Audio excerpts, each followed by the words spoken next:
বাজার হচ্ছে চিকেন কষা। কে কে খাবে চলে এসো ঝটাম পটাম করে। একেবারে কষা কষা চিকেন, দেখতে পাচ্ছ?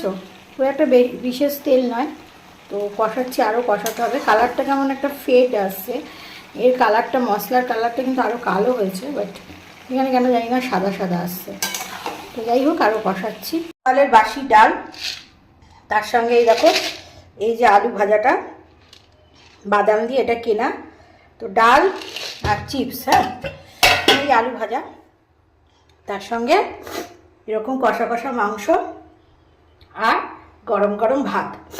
আজকে এরকম সিম্পল মেনু, তার কারণ হচ্ছে আমাদের রক্তদান শিবির আছে, তো সেখানটা আমাকে যেতে হবে, যার কারণে আমি আর রান্নার পিছনে খুব একটা বিশেষ সময় দিলাম না, এটা বানিয়েই চলে গেলাম।